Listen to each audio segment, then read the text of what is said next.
नमस्कार दोस्तों, मैं विनीता और आप देख रहे हैं द पैम्फलेट। तो बिहार चुनाव में एनडीए का संकल्प पत्र आ गया है। इस संकल्प पत्र का मूल फोकस बिहार के इंडस्ट्रियल डेवलपमेंट और युवा, किसान, महिला और गरीब के सशक्तिकरण पर है। कुछ दिन पहले महागठबंधन का भी प्रण पत्र आया था और प्रण पत्र को देखें तो उसमें ऐसी ऐसी घोषणाएं कर दी गई थी जो कोई भी ऐसी पार्टी नहीं कर सकती जो जानती है कि उनकी सरकार बनने वाली है, क्योंकि सरकार बनने पर उन बातों को पूरा करना असंभव है। हमने अपनी पिछली रिपोर्ट में भी आपको बताया था कि अगर तेजस्वी यादव की सभी बातों को पूरा किया जाए तो उसमें लगभग 30 लाख करोड़ रुपए का खर्च आएगा, जबकि बिहार का कुल बजट तो 3,16,000 करोड़ है। यानी वादों और वास्तविकता में कोई मेल नहीं। अब आते हैं एनडीए के संकल्प पत्र पर। इसे देखकर साफ लगता है कि ये बिहार के इंडस्ट्रियल विकास का एक रोड मैप है। संकल्प पत्र में वेलफेयर स्कीम्स का उल्लेख तो है ही, साथ ही ये भी बताया गया है कि उन स्कीम्स के लिए पैसे कहां से आएंगे, ताकि ये कंफ्यूजन न रहे कि बातें कैसे पूरी होंगी। तेजस्वी यादव कहते हैं कि वो 2.5 करोड़ सरकारी नौकरियां दे देंगे, लेकिन कैसे देंगे इस पर कोई प्लान नहीं है। विल पावर से दे देंगे, कहना आसान है, लेकिन विल पावर से 2.5 करोड़ लोगों की सैलरी देने के लिए पैसे नहीं आ जाते। आउट ऑफ द बॉक्स नौकरी दे देंगे, ये बात ठीक है, लेकिन 2.5 करोड़ नौकरी का संसाधन कहां से आएगा, इसकी कोई योजना नहीं दिखती। इसके विपरीत एनडीए के संकल्प पत्र में जहां 1 करोड़ सरकारी नौकरी और रोजगार की बात की गई है, वहीं स्पष्ट रूप से बताया गया है कि हर जिले में औद्योगिक फैक्ट्रियां खोलने का सरकारी प्लान लागू किया जाएगा। आज बिहार में 5 इंडस्ट्रियल हब बेगूसराय, सिवान, सहरसा, मधेपुरा और पटना है और विकसित हो रहे हैं। एनडीए कहता है कि इस संख्या को बढ़ाकर 10 किया जाएगा ताकि हर हिस्से में औद्योगिक गतिविधि बढ़े। हमने अपनी ग्राउंड रिपोर्ट में भी दिखाया था कि कैसे बिहार के अलग अलग जिलों में उद्योग तेजी से बढ़ रहे हैं। द पैम्फलेट ने Bhagalpur thermal power plant, PepsiCo factory जैसी जगहों पर भी रोजगार की कहानी बताई है। इसी योजना को आगे बढ़ाते हुए एनडीए के संकल्प पत्र में हर जिले में नए फैक्ट्री, कुल 10 नए इंडस्ट्रियल पार्क, 100 एमएसएमई पार्क और 50,000 से अधिक कुटीर उद्योग स्थापित करने का लक्ष्य है। इसके साथ ये भी कहा गया है कि एग्री इंफ्रास्ट्रक्चर को विकसित करने के लिए सरकार 1 लाख करोड़ रुपए का निवेश करेगी। जब कृषि आधारित उद्योग विकसित होंगे तो रोजगार भी बढ़ेगा और राजस्व भी आएगा। उदाहरण के तौर पर मखाना उद्योग को देखें तो मखाना बोर्ड बनने और सरकार द्वारा इसके प्रमोशन के बाद बिहार के युवा इंजीनियरिंग की नौकरी छोड़कर मखाना फैक्ट्री चला रहे हैं और कई गुना कमाई कर रहे हैं। उद्यमी योजना के तहत सरकार से लोन लेकर कई लोग अब 30-30 लोगों को रोजगार दे रहे हैं। इसलिए एनडीए का संकल्प पत्र आज बिहार में चल रही योजनाओं का एक कंटिन्यूएशन है।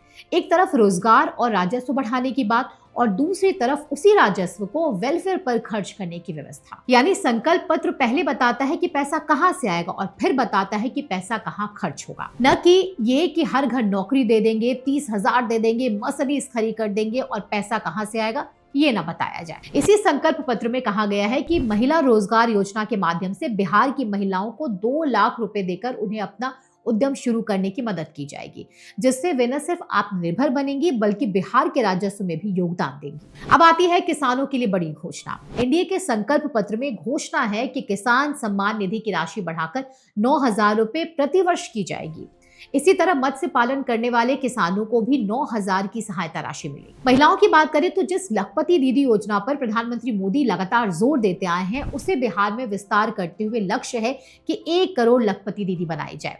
बिहार की महिलाएं उद्यम के माध्यम से करोड़पति दीदी भी बने, ये भी लक्ष्य रखा गया है। इंफ्रास्ट्रक्चर की बात करें तो 7 एक्सप्रेसवे और 3600 किलोमीटर रेल ट्रैक के साथ ही संकल्प पत्र में कहा गया है कि पटना, दरभंगा और पूर्णिया को इंटरनेशनल एयरपोर्ट के रूप में विकसित किया जाएगा। बिहार को तेजी देने के लिए 4 और शहरों में मेट्रो परियोजनाएं लाई जाएंगी। ये तभी संभव है जब केंद्र और राज्य सरकार एक ही विजन के साथ काम करे और एनडीए में ये नीतिगत अलाइनमेंट दिखता है, क्योंकि जिस तरह से आज डिप्टी सीएम सम्राट चौधरी ने संकल्प पत्र पढ़ा, उससे ये भी समझ आता है कि एनडीए के वादों को भाजपा ने ही थाम रखा है। सड़क से लेकर बड़े स्पोर्ट्स इंफ्रास्ट्रक्चर तक की बात भी संकल्प पत्र में है। हमने अपनी रिपोर्ट में दिखाया था कि कैसे भागलपुर में राष्ट्रीय स्तर का स्पोर्ट्स कॉम्प्लेक्स बना। राजगीर का क्रिकेट स्टेडियम आप सब ने देखा ही होगा। उसी तर्ज पर हर प्रमंडल में स्पोर्ट्स सेंटर ऑफ एक्सीलेंस बनाने का संकल्प भी एनडीए ने लिया है। इसके साथ ही आवास योजना और स्वास्थ्य बीमा पर भी बड़ा ऐलान है कि बिना भ्रष्टाचार, बिना कमीशन, बिना किसी भेदभाव के जैसे अब तक आवास और आयुष्मान का लाभ मिला, उसे जारी रखते हुए 50 लाख और प्रधानमंत्री आवास बनाए जाएंगे। इसके साथ ही आयुष्मान भारत के तहत 5 लाख रुपए का स्वास्थ्य बीमा भी जारी रहेगा। एनडीए के संकल्प पत्र में निशुल्क राशन, 125 यूनिट निशुल्क बिजली और सामाजिक सुरक्षा पेंशन उस विश्वास और नीति का विस्तार है जिसने देश के 25 करोड़ को बहुआयामी गरीबी से बाहर निकाला है। अब शिक्षा की बात।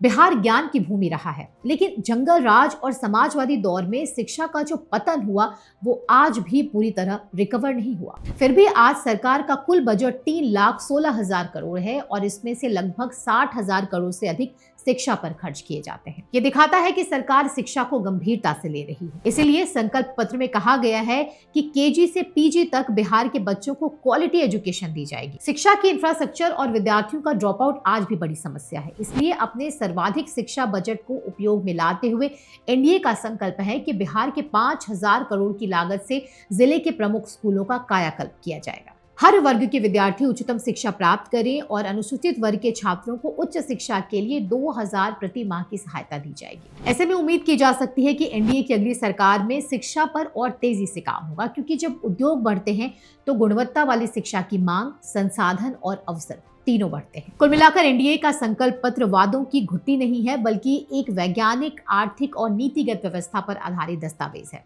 इसमें वो आधारहीनता नहीं है जो महागठबंधन के प्रण पत्र में दिखती है, जहां न राजस्व की योजना है, न खर्च का हिसाब, न लक्ष्यों का आधार। आप इस संकल्प पत्र के बारे में क्या सोचते हैं, हमें कमेंट करके जरूर बताएं। साथ ही हमारे वीडियोस अच्छे लगते हैं तो लाइक करें, शेयर करें, हमारे चैनल को सब्सक्राइब भी करें।